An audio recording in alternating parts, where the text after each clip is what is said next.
નમસ્કાર 5 વાગે પાકી ખબરમાં આપનું સ્વાગત છે। હું છું આપની સાથે સંધ્યા। આજના 5 વાગ્યાની 5 મોટી ખબરો કઈ છે જે તમારા માટે છે મહત્વની તે પણ આપને જણાવીશું।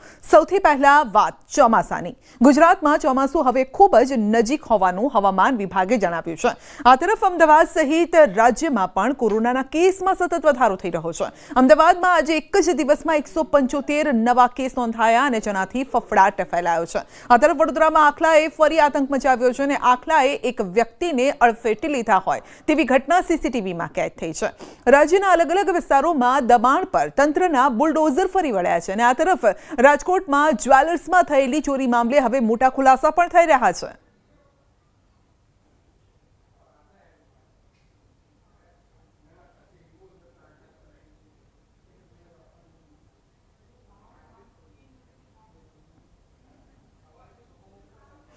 અને હવે વાત કરીશું ઘાતક બનેલા કોરોનાની।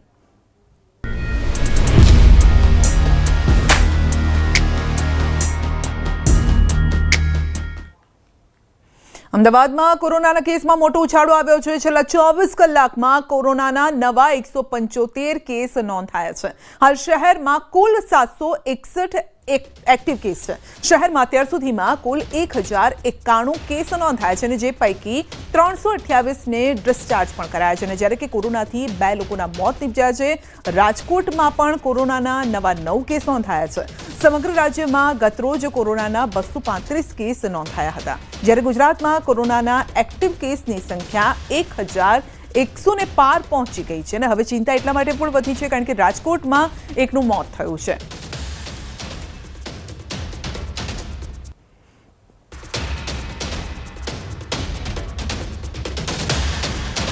તો આ અંગે જે સીધી વાતચીત કરીશું, વધુ અપડેટ મેળવવાનો પ્રયત્ન કરીશું। સહયોગી પ્રણવ આપણી સાથે જોડાઈ ગયા છે। જી પ્રણવ, કોરોનાના કેસમાં સતત વધારો થઈ રહ્યો છે અને સ્વાસ્થ્ય લેવલે તો ચિંતા છે, લોકોની પણ ચિંતા વધી રહી છે।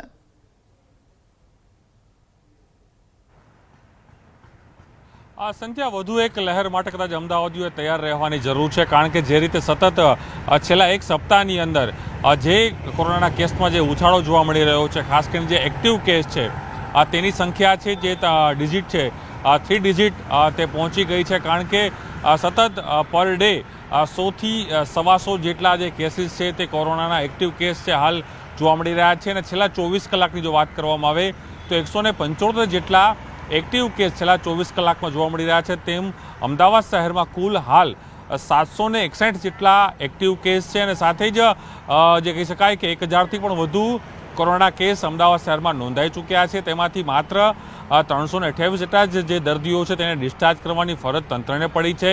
તો સાથે જ બીજા અન્ય સૌથી વધુ જે કેસીસ જોવા મળી રહ્યા છે એ સંધ્યા તે અમદાવાદ શહેરના પશ્ચિમ વિસ્તારમાં જોવા મળી રહ્યા છે। પશ્ચિમનો જે વિસ્તાર છે તે ઉત્તર પશ્ચિમ ઝોન છે તો સાથે દક્ષિણ પશ્ચિમ ઝોન છે। એમાં 3 મુખ્ય જે ઝોન આવેલા છે એ 3 ઝોનની અંદર સતત કેસમાં વધારો જોવા મળી રહ્યું છે અને જે આંકડાઓ છે એ એક ઝોનની અંદર 200 થી 250 જેટલા આંકડાઓ છે। માત્ર એક ઝોન જે પશ્ચિમ ઝોન છે તેમાં પહોંચી ગયા છે। સમગ્ર ગુજરાતમાં જે કોરોનાના કેસીસ છે તેમાંથી 50 થી 60% જે કેસના જે આંકડાઓ જે સામે આવી રહ્યા છે તે માત્ર અમદાવાદ શહેરના છે અને સાથે જ એ કહી શકાય કે 2 મૃત્યુ પણ આ કોરોનાના પગલે થઈ ચૂક્યા છે અને સાથે જ મહાનગરપાલિકાએ પણ એક્શન પ્લાન તૈયાર કરી દીધો છે અને તે અંતર્ગત જ મહાનગરપાલિકા સંચાલિત જેટલી પણ હોસ્પિટલો છે, એલજી હોસ્પિટલ, શારદાબેન હોસ્પિટલ છે, વીએસ હોસ્પિટલ છે, એસવીપી હોસ્પિટલ છે, એ તમામ હોસ્પિટલની અંદર બેડ અલાયદા બેડની વ્યવસ્થા કરાઈ છે। ટેસ્ટિંગની પ્રક્રિયા પણ શરૂ કરી દેવામાં આવી છે અને સતત જે ટેસ્ટિંગ છે તે થઈ રહ્યા છે તેની અંદર જ આ તમામ જે આંકડાઓ આવી રહ્યા છે અને મુખ્યત્વે જે જોવા મળી રહ્યું છે તેની અંદર શરદી ખાંસી એ સૌથી મોટા પ્રમાણમાં જોવા મળી રહ્યું છે। તેના જ કારણે આ એક કેસીસ છે સતત વધી રહ્યા છે, જે કહી શકાય કે એક નવી લહેરની શક્યતાઓ છે, જે ભણકારા છે તે અમદાવાદમાં વાગી રહ્યા છે। જી પ્રણવ, આપનો આભાર અમારી સાથે જોડાવા।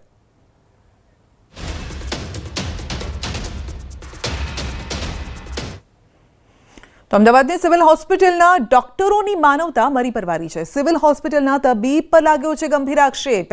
બિનવારસી વ્યક્તિઓની સારવારમાં ગેરરીતિ થતી હોવાનું સામે આવ્યું। સારવાર ન કરવી પડે તે માટે બિનવારસી વ્યક્તિઓને સિવિલમાંથી તરછોડાયા હોવાનો ગંભીર આક્ષેપ લાગ્યો છે। અવારનવાર સિવિલ હોસ્પિટલની બહાર આ જ રીતે બિનવારસી વ્યક્તિઓને સારવાર કર્યા વિના તરછોડી દેતા હોવાનો આક્ષેપ લાગ્યો છે. સિવિલની બહાર બિનવારસી વ્યક્તિને મૂકનાર રિક્ષા ચાલકનો વિડીયો સામે આવ્યો છે.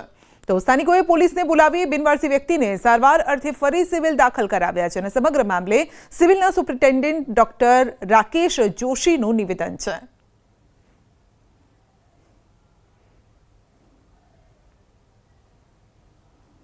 એ ડૉક્ટર મને આવ્યો બહાર બોલાવા સિક્યુરિટીવાળા મોકલ્યા અને કે આ પેશન્ટને MRS કર પહેલાં એમ કીધું કે એને ક્યાંય ઉતારજો કે આટલામાં બરાબર છે. કેમ ઉતારવાનું કીધું? કેમ ઉતારવાનું કીધું? એ શી ખબર એ લોકોએ ટ્રીટમેન્ટ નથી કારણ બિનવારસી હતા એટલે આવું કરે છે આ લોકો. કેટલી વાર ગયા અત્યાર સુધી? એક જ આ પહેલી જ વાર બાપા ગયો. કેટલા પેશન્ટ હતા? બે જ. તો આ અંગે જ વધુ અપડેટ મેળવીશું. સહયોગી દીપિકા આપણી સાથે જોડાઈ ગયા છે. જે દીપિકા, સિવિલમાં ડોક્ટરોની આ બેદરકારી સામે આવી રહી છે, આખો મામલો શું છે અને શું આ પ્રકારના કિસ્સા પહેલા પણ જોવા મળ્યા છે?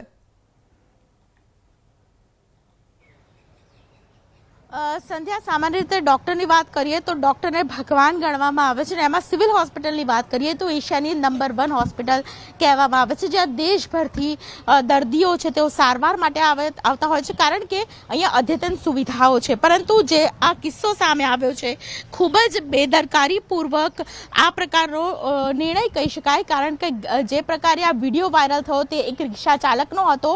તેમણે કહ્યું કે જે રીતે વિડીયોમાં આપણે સાંભળ્યું કે તેમને કહેવામાં આવે છે સિક્યોરિટી દ્વારા કે રિક્ષા બોલાવવામાં આવે છે અને રિક્ષા ચાલકને એવું કહેવામાં આવે છે કે આ બંને દર્દીઓને જ્યાં તમને મરજી પડે ત્યાં તમે તેને મૂકી આવો. એટલે આ પ્રકારનું જો નિવેદન હોય કોઈ ડૉક્ટરનું તો તેને શું માનવું? આ અંગે જો કે સિવિલ હોસ્પિટલના જે મેડિકલ સુપ્રિન્ટેન્ડન્ટના પદ ઉપર રાકેશ જોશી છે, ડૉક્ટર રાકેશ જોશી, તેમની સાથે વાતચીત થઈ અને તેમણે જે ઇન્ટરવ્યૂ આપ્યો છે તેમાં તેમણે જણાવ્યું છે કે આ પ્રકારનો જે કિસ્સો છે તેની ઉપર અમે તપાસ કરીશું. ડૉક્ટર કોણ હતું તેની ઉપર પણ તપાસ કરવામાં આવશે એવો આક્ષેપ છે કે આ જે બંને દર્દીઓ જેને મૂકી આપવાની, તરછોડી દેવાની વાત કરવામાં આવી રહી છે, તો આ બંને દર્દીઓના કોઈ સગાવાલા નહોતા, એટલે કે બિનવારસી હતા.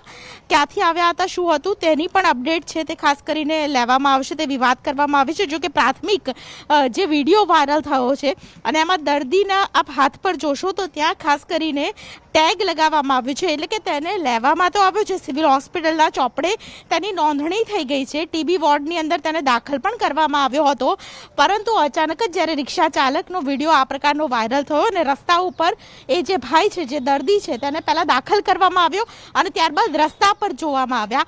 તો આ બંને વાત છે તેને CCTVના આધારે ચેક કરીને આગામી સમયની અંદર સિવિલ હોસ્પિટલ દ્વારા ખાસ કરીને પગલાં લેવામાં આવશે. જે ડૉક્ટર વિરુદ્ધ પગલાં લેવામાં આવશે તેવું ખાસ કરીને મેડિકલ સુપ્રિન્ટેન્ડન્ટે જણાવ્યું છે. જો કે આ પ્રકારની બેદરકારી જ્યારે દાખવવામાં આવી રહી છે ત્યારે અનેક સવાલો ઊભા થઈ રહ્યા છે. સંધ્યા. જી દીપિકા, આપનો આભાર અમારી સાથે જોડાવા બદલ.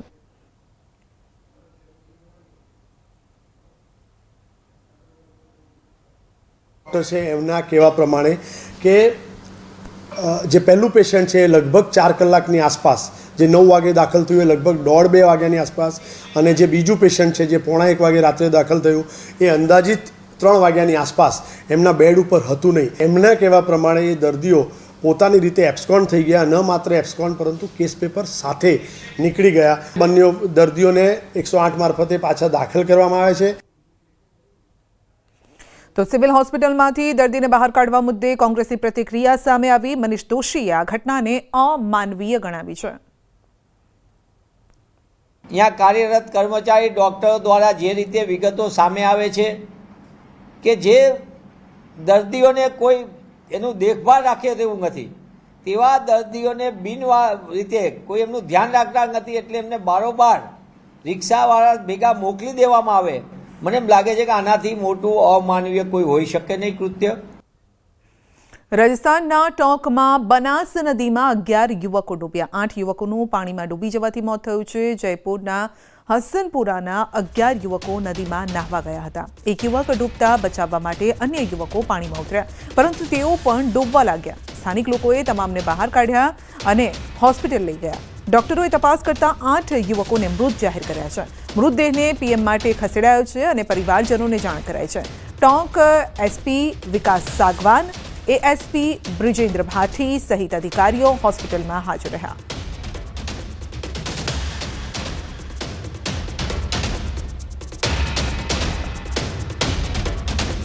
તો 8 યુવકોનું પાણીમાં ડૂબી જવાથી મોત થયું છે. 11 યુવકો ડૂબ્યા હતા, જેમાંથી 8ના મોત થયા છે. પિકનિક મનાવવા માટે ગયા હતા.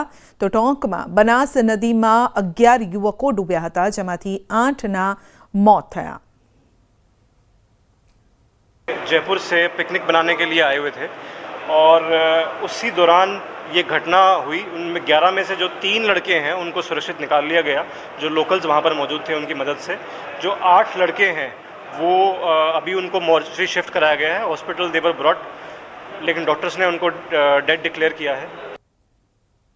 રાજકોટમાં જ્વેલર્સમાં થયેલી ચોરી મામલે ખુલાસો થઈ રહ્યો છે. શોરૂમના કર્મચારી સામે ફરિયાદ નોંધાઈ છે.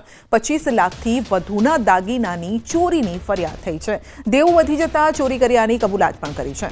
22 મે 2025ના રોજ સ્ટોક બાબતે ગણતરી હાથ ધરવામાં આવતા ચોરી થઈ હોવાનું માલુમ પડ્યું. ચોરીની સમગ્ર ઘટના સીસીટીવીમાં કેદ થઈ છે.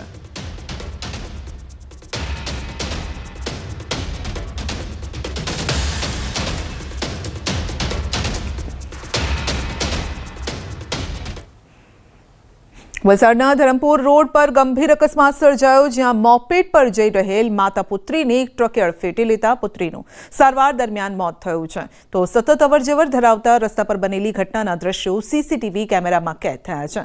આ દરમિયાન માતાએ અચાનક જ રસ્તા પર ટર્ન લઈ લેતા પસાર થઈ રહેલ એક ટ્રકે તેને અડફેટે લીધા હતા. ટ્રકની અડફેટે આવતા જ મોપેડ સહિત માતા પુત્રી ટ્રકના આગળના ટાયર નીચે દબાઈ ગયા. જોકે ટ્રક ચાલકે માતા અને પુત્રીને 10 ફૂટ સુધી ઢસડ્યા હતા. ઘટના બાદ ટ્રક ચાલક ફરાર થઈ ગયો છે. જોકે લોકોનું ટોળું એકઠું થઈ જતા ઇજાગ્રસ્ત માતા અને પુત્રીને સારવાર માટે હોસ્પિટલ ખસેડાયા છે, જ્યાં સારવાર દરમિયાન 8 વર્ષીય પુત્રીનું મોત નીપજ્યું.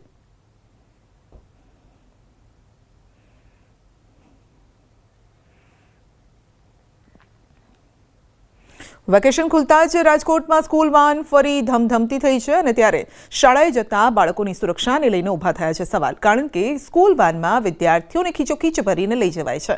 આ અંગે અમારી ટીમે રિયાલિટી ચેક કર્યું તો ચોંકાવનારા દ્રશ્યો સામે આવ્યા. કેટલાક વાહનોમાં આરટીઓનું પાલન ન થયું હોવાનું ખુલ્યું, તો કેટલાક ટ્રાફિકના નિયમોનો ઉલાળીઓ કરતા હતા. રાજકોટમાં 500થી પણ વધુ શાળાઓ આવેલી છે અને ત્યારે અમારી ટીમે અલગ અલગ શાળા બહાર જઈને સ્કૂલ બસ અને વાનના દ્રશ્યો કેદ કર્યા, જ્યાં વિદ્યાર્થીઓને ઠાંસીને ભરેલા જોવા મળ્યા. કેટલાક વિસ્તારોમાં વાલીઓની બહુ મોટી કે વાહન ચાલકો ભાડું વધુ લે છે. અમારે જે ગાડીની અંદર 8 આરટીઓનું પરમિશન આપેલું છે, એમાં ઓલરેડી 8થી અંદર જ છે છોકરાઓ. કે સ્કૂલવાળાએ પોતાની ગાડી શરૂ કરી નાખી છે, એટલે અમને ખુદને બધાને માર પડેલો છે. બપોરના એક પણ છોકરાઓ નથી. સવારના 8-10 છોકરામાં માંડ લોકો આવે છે. આ લોકો જે પિકઅપ વાન છે એ કોઈ નિયમને આધીન નથી હોતું અને બાળકોને ખીચોખીચ ભરી દે. જે કાંઈ ટેન્શન હોય છે એ વાલીઓને હોય છે. બાકી જે આ ચલાવે છે એને કોઈ પણ પ્રકારનું ચિંતા હોતી નથી. આ સ્કૂલ વાન અને સ્કૂલ રિક્ષાઓમાં ઘેટા બકરાની જેમ બાળકોને ભરવામાં આવે છે. આ અંગે રાજકોટ વાલી મંડળ દ્વારા પણ અવારનવાર લેખિત પોલીસ કમિશનરશ્રીને પણ રજૂઆતો કરવામાં આવી છે. આજે સામાન્ય ગુના માટે તો તેને દંડ લેવામાં આવે, પરંતુ દરેક ટ્રાફિક પોઈન્ટ અને સીસીટીવી હાઈવે પ્રોજેક્ટ હેઠળ લાગેલા સીસીટીવી કેમેરામાં પણ ચોખ્ખું દેખાય છે કે આ બધી સ્કૂલ વાન અને સ્કૂલ જે રિક્ષાઓ છે એમાં ઘેટા બકરાની જેમ વિદ્યાર્થીઓ ભરાય છે. સ્કૂલો શરૂ થઈ ગઈ છે અને જે છે સ્કૂલ બહાર સ્કૂલ વાન ચાલકો પણ પહોંચી રહ્યા છે, પરંતુ ક્યાંક ને ક્યાંક ટ્રાફિકના નિયમોનું ઉલ્લંઘન થઈ રહ્યું છે.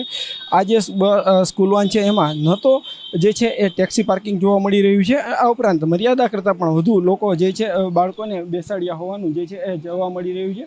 આપ સીધા દ્રશ્યો જોઈ શકો છો કે જે રીતના અત્યારે અહીંયા કેટલા બાળકો ઉતરે છે. ખાસ કરીને જે છે 8 બાળકોને બેસાડવાનો નિયમ હોય છે, પરંતુ એમના કરતાં પણ વધારે જે છે બાળકો બેસાડ્યા છે. તો બીજી સ્કૂલ વાનો હોય છે તેમાં પણ ડ્રાઈવરો દ્વારા સીટ બેલ્ટ ક્યાંક નથી પહેરવામાં આવ્યું. રાજકોટ શહેરમાં આશરે 2000 જેટલા જે છે અલગ અલગ સ્કૂલમાં સ્કૂલ વાનો ચાલતી હોય છે. ટેક્સી પાર્કિંગનો પણ ક્યાંક નિયમ બનાવવામાં આવ્યો છે, પરંતુ ક્યાંક આ જે છે નિયમો છે તેમના પણ ઉલ્લંઘન થતું હોય તેવું જોવા મળી રહ્યું છે. ખાસ કરીને જે રીતના જે છે એ સ્કૂલ વાહન ચાલકોનું પણ કહેવું છે કે તેઓ દ્વારા જે છે ક્યાંક ને ક્યાંક હાલમાં અલગ અલગ સ્કૂલો દ્વારા પોતાની બસો શરૂ કરાતા જે છે એ તેમને વિદ્યાર્થીઓ ઓછા મળી રહ્યા છે. જ્યારે તેઓ જે છે એ સ્કૂલ જ્યારે તેઓ વાનની ફી વધારાની વાત કરતા હોય છે ત્યારે ક્યાંક ને ક્યાંક વાલીઓમાં પણ નારાજગી જોવા મળતી હોય છે. હાર્દિક જોશી, ન્યૂઝ 18 ગુજરાતી, રાજકોટ. રાજકોટ શહેર ટ્રાફિક પોલીસ દ્વારા છકડા ડ્રાઈવ ચલાવવામાં આવી હતી અને ગત 4 જૂનથી 8 જૂન દરમિયાન 5 દિવસીય છકડા ડ્રાઈવમાં કુલ 351 જેટલા છકડા રિક્ષાને ડિટેઇન કરવામાં આવ્યા છે. સમગ્ર મામલે મીડિયા સાથેની વાતચીતમાં ડીસીપી ટ્રાફિક પૂજા યાદવ દ્વારા જણાવવામાં આવ્યું કે તાજેતરમાં જ માલવીયનગર પોલીસ સ્ટેશન વિસ્તારમાં છકડા રિક્ષા ચાલક દ્વારા અકસ્માત સર્જવામાં આવ્યો હતો. જો કે તે અકસ્માતની ઘટનામાં કોઈને ગંભીર ઇજા નહોતી પહોંચી. તેમજ છેલ્લા કેટલાય સમયથી છકડા રિક્ષા ચાલકો રજિસ્ટ્રેશન એક્સપાયર થઈ ગયા બાદ પણ રાજમાર્ગો પર છકડા લઈને નીકળે છે અને આવી ફરિયાદો પણ મળી રહી છે. ત્યારે આગામી દિવસોમાં પણ અકસ્માતના બનાવમાં ઘટાડો કરવા માટે પણ છકડા રિક્ષા અંગેની ડ્રાઈવ યથાવત રહેશે. 351 छकड़ा डिटेन किए हैं और ये ड्राइव हमने 4 जून से स्टार्ट की थी और ये 8 जून तक रखी गई है और 9 तारीख को हमने उसका पूरा जो है प्रेस नोट इशू हमने बना के इशू किया था. तो 351 हमने छकड़ा रिक्शा इसमें डिटेन किया और ये ड्राइव हमारी आगे भी ऐसे चालू रहेगी. હાલોલની ચંદ્રાપુરા ગ્રામ પંચાયતની ચૂંટણીનો બહિષ્કાર. ગ્રામજનો સતત 3 ટર્મથી બહિષ્કાર કરી રહ્યા છે. ગામમાં હાલની વસ્તી મુજબ બેઠકની ફાળવણી કરવામાં આવે તેવી સ્થાનિકોની માંગ છે. સ્થાનિકોના જણાવ્યા મુજબ હાલ ગામમાં વસવાટ કરતા લોકોમાં સૌથી વધુ વસ્તી પટેલ સમાજની છે, જ્યારે કે મતદાર યાદીમાં સમાવિષ્ટ આદિજાતિ અનુસૂચિત સમાજમાંથી ખાસ કોઈ વસવાટ કરતું નથી અને વર્ષ 2016થી આદિજાતિ અનુસૂચિત ઉમેદવારને બેઠક ફાળવવામાં આવી છે, જેથી સ્થાનિકો ચૂંટણીનો બહિષ્કાર કરી રહ્યા છે. સરપંચની સામાન્ય ઉમેદવાર બેઠક માટે વારંવાર રજૂઆત બાદ પણ બદલાવ નહીં આવતા સ્થાનિકોમાં રોષ છે. હાલોલના ઔદ્યોગિક એકમો ધરાવતી જિલ્લાની સૌથી વધુ આવક ધરાવતી ચંદ્રાપુરા ગ્રામ પંચાયત છે.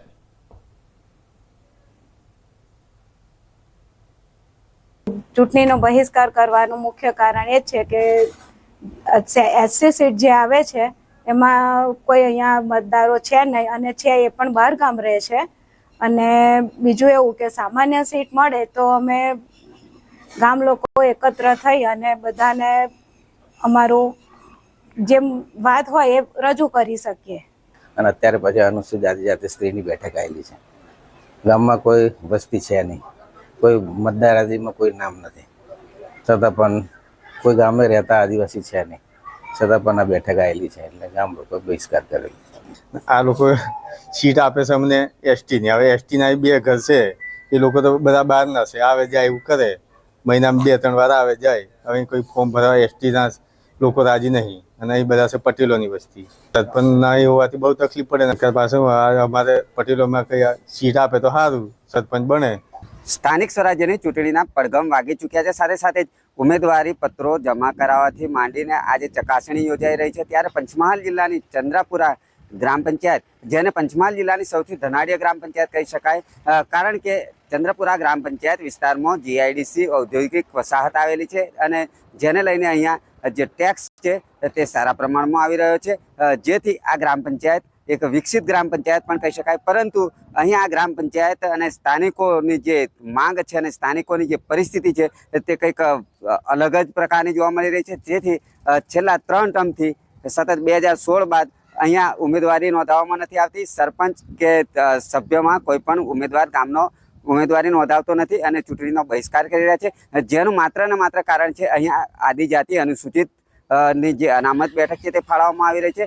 સ્થાનિકોના જણાવ્યા મુજબ વર્ષ 2011ની વસ્તી ગણતરી ધોરણ આધારે અહીંયા જે આ બેઠક છે તેની ફાળવણી કરવામાં આવી છે, પરંતુ અહીંના સ્થાનિકોએ વારંવાર તંત્રને રજૂઆત કરી છે. હાલ અહીંયા જે અનામત જે બેઠક ફાળવવામાં આવી રહી છે તે વસવાટ કરતા નથી. સાથે સાથે અહીંયા જે ગ્રામમાં 327 જેટલા મતદારો છે, જે પૈકી મહત્તમ મતદારો પટેલ સમાજના છે, જેથી સામાન્ય ઉમેદવારની અહીંયા બેઠક ફાળવવામાં આવે તો ગ્રામનો વિકાસ થઈ શકે. સાથે સાથે ગ્રામજનો છે તેઓ પંચાયતી રાજ છે, પંચાયતી રાજમાં પોતાના મતાધિકારનો ઉપયોગ કરી અને ગામના જે ઉમેદવારો છે, સમાજના ઉમેદવારો છે, તેઓને ચૂંટી લાવે એવી અપેક્ષા વ્યક્ત કરી રહ્યા છે. અહીંના સ્થાનિકોના જણાવ્યા મુજબ આ અંગે વારંવાર કલેક્ટર સહિતને રજૂઆત કરવામાં આવી છે. તેમ છતાં પણ જે અનામત બેઠક છે તે રોટેશન મુજબ અહીંયા ફરીથી આવી છે, જેને લઈને આ વખતે પણ ઉમેદવારી પત્ર ભરવાનો અંતિમ દિવસ ગઈકાલે પૂરો થઈ ગયો છે. તેમ છતાં ચંદ્રપુરા ગ્રામ પંચાયતમાંથી એક પણ ઉમેદવારે વોર્ડ સદસ્ય કે સરપંચ તરીકે ઉમેદવારી નોંધાવી નથી. ત્યારે જોવું રહ્યું કે આગામી ચૂંટણી પૂર્વે તંત્ર દ્વારા કયા પ્રકારની કવાયત કરવામાં આવશે અને ચંદ્રપુરાના જે ગ્રામજનો છે તેઓની માંગણીને સંતોષવામાં આવશે. રાજેશ જોશી, ન્યૂઝ 18 ગુજરાતી, હાલોલ, પંચમહાલ. આ તરફ વાઘોડિયા તાલુકાની ગ્રામ પંચાયતની સામાન્ય અને પેટા ચૂંટણીને લઈને ભારે રસાકસીનો માહોલ છે. ચૂંટણી લડતા ઉમેદવારો અને ટેકેદારોનો વાઘોડિયા સેવા સદન ખાતે ભારે ધસારો રહ્યો છે. આઝાદી બાદ પહેલી વખત ખેરવાડી જૂથ ગ્રામ પંચાયતની સામાન્ય ચૂંટણીમાં સમરસ ગ્રામ પંચાયતનો દરજ્જો મેળવ્યો છે. સરપંચ સભ્યોની બિનહરીફ વરણી થતાં ખુશીનો માહોલ જોવા મળ્યો છે અને છેલ્લા 35 વર્ષથી સમરસ ગ્રામ પંચાયતનો દરજ્જો મેળવતી મઢેલી ગ્રામ પંચાયતમાં આ વખતે ચૂંટણીનો જંગ જામશે. મઢેલી ગ્રામ પંચાયતના સરપંચ માટેની પેટા ચૂંટણીમાં ભારે રસાકસી છે.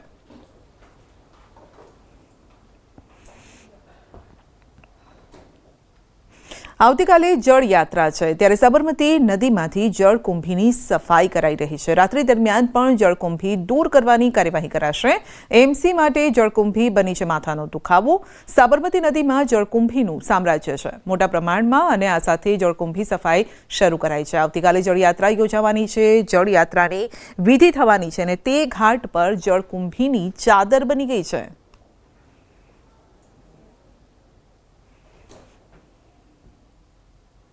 કે આવતીકાલે 11 તારીખે ભગવાન જગન્નાથજીની જલયાત્રા નીકળવાની હોય ત્યારે વાત કરવામાં આવે કે ઇરિગેશન વિભાગ દ્વારા નર્મદા નિગમ દ્વારા પાણી છોડવામાં આવ્યું છે. હાલ નદીની જે સપાટી છે રિવરફ્રન્ટમાં 134 મીટર જેટલી સપાટી એ રાખવામાં આવી છે, પરંતુ તેની સાથે સાથે જલકુંભી પણ વ્યાપક માત્રામાં પાણી સાથે તણાઈને આવે છે અને સાબરમતી રિવરફ્રન્ટ પર સમગ્ર જગ્યાએથી હાલ 4 મશીનો દ્વારા આ જળકુંભી દૂર કરવાની પ્રક્રિયા ચાલુ છે. તો સાબરમતી નદીમાંથી જળકુંભીની સફાઈ કરવામાં આવી રહી છે. જળયાત્રા પહેલા આ સફાઈ એટલા માટે પણ જરૂરી છે કારણ કે આ ઘાટનો ઉપયોગ એ માટે કરવામાં આવે છે. બુલેટિનમાં અત્યારે બસ આટલું જ. રજા આપશો. નમસ્કાર.